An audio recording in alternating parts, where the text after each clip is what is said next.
Akshata, a lot has been said about previous attempts to, for example, soft land on the lunar surface, really, of the moon, and many countries, the latest being the Lunar 25 mission of Russia, which was not successful. So are there any comparisons being drawn with this mission as well in the past? Missions to the solar system in the way that perhaps to the halo of the sun that you all are talking to us about, and that really haven't been successful. What can possibly go wrong is what I'm trying to ask you here. So when we refer to a halo orbit, Sneha, it's a halo orbit around the L1 point, which is where the satellite aims to be. There's no question of the satellite really going very, very close to the sun. If you look at where the L1 point is, it's still closer to the Earth than to the sun. And despite that, is 1 million kilometers away from Earth. It's going to take approximately about 4 months to get there. So it's going to be a much longer wait than just 40 days, which is what we saw with Chandrayaan 3. 4 months from September 2nd. So that means that you're going to essentially see it reaching its position of L1, starting that halo orbit somewhere near December or January. The exact date will be something ISRO will confirm. But that by itself is the challenge, Sneha. The fact that, you're going to be seeing such a long travel time through which ISRO scientists will constantly be tracking all the updates. Of course, we know by now that if ISRO has anything right down to the T, it is launches. But having said that, considering that this is perhaps one of the longest missions that they're ever going to undertake, it is a challenge. You asked me earlier about countries that have accomplished this. You've got the United States, you've got Japan, the ESA, which is the European Space Agency. All of them have similar, spacecraft, have similar satellites currently tracking the solar surface very closely and gathering all sorts of details. What makes this particular mission very different, Aditya L1, is that ISRO had something else quite in mind when they started off, which is not to really study all layers of the sun like they are going to be. I'm talking about the outermost coronal layer, then you have the chromosphere, the photosphere. All of that will now be studied because they've added a lot more payloads than they initially planned to. And the reason they've gone ahead with their ambitious target is because they believe that now, with how Aditya L1 shaped up, they have the bandwidth to actually push what they want, push the kind of research that they can really get from the sun. So it's very interesting to see how ISRO really has built this entire satellite. The kind of payloads that are on, Sneha, it could be a game changer when you look at the research that will emerge. There's a lot of talk about what's unique about Aditya L1. There are several takeaways about the payloads that have been attached, particularly because it can also study UV rays very closely. Okay. And as Pramod has been talking about weather patterns, about solar flares, all of that will be very, very crucial to talk about the coronal emissions in particular. All right. Akshita, I'm going to thank you for the moment. Also, Pramod Madhav getting us all of those details. So that is next on the agenda as far as ISRO is concerned. Let's get you all the details of what Aditya L1 is about. So after taking a walk on the moon, ISRO is ready with its next mission.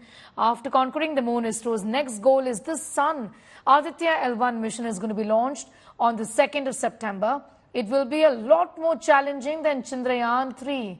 Aditya L1 is going to be the first space-based Indian mission to study the sun. Take a look at our detailed report.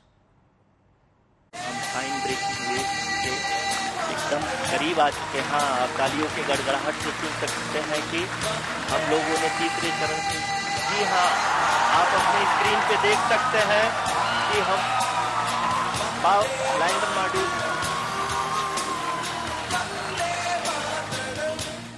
India conquered moon and became the first country to explore moon's south pole.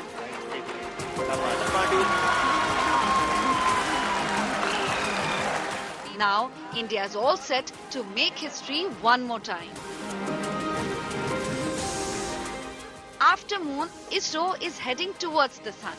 ISRO is getting up for Aditya L1 mission. Solar mission launched is scheduled on September 2nd.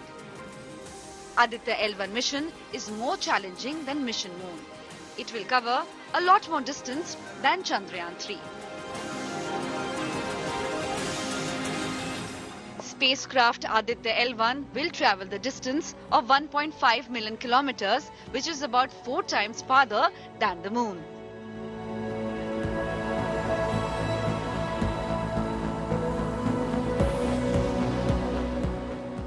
Aditya L1 will be placed into a halo orbit. Aditya L1 will be able to view the sun without any eclipses.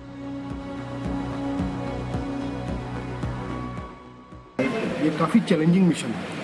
Aditya Chandrayaan mission भी काफ़ी challenging mission था, जी। क्योंकि उसका जो challenge था वो different था, लेकिन एट द एंड आपको मून पे लैंड कराना है। चंद्रयान 3 सरफेस मिल रहा था, सरफेस मिल रहा था। यहाँ पर एक पॉइंट है, it's just an kind of its just a fix point in the space. The spacecraft will carry 7 payloads. 4 payloads will directly view the sun, and the remaining 3 payloads will carry out in-sight studies of particles and fields around the sun. Aditya L1 will be the first space-based Indian mission to study the sun. The countdown to Mission Sun has officially begun. Bureau Report, India Today. Akshita continues to be with us. Akshita, talk to us a little about the kind of work that has been done for weeks and months together to then ensure that Aditya L1 has a successful takeoff, and of course the placing of Aditya L1 on the halo orbit, that is going to take a couple of months, like you said. Also about the cost of this mission, what more can you tell us?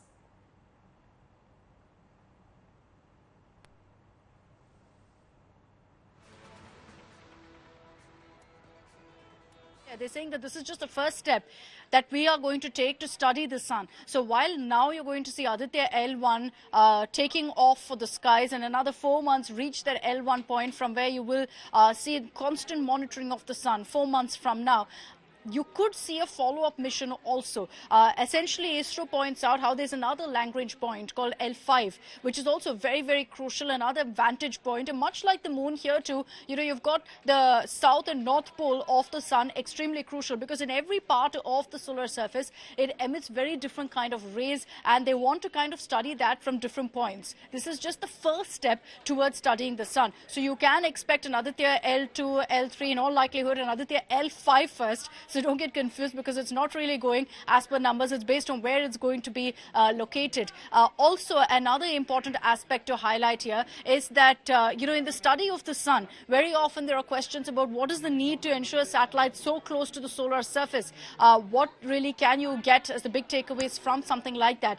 Interestingly, Sneha, the Earth, the way it is, and the magnetic field that it has around, it has essentially a shield, a protective layer that ensures that many of the harmful rays that the sun emits doesn't really enter into the Earth's surface, doesn't touch us. So for you to actually be able to identify some of these rays for further research, it's important for us to be out there, right in between the sun and the Earth, which is what ISRO is really aiming to do here.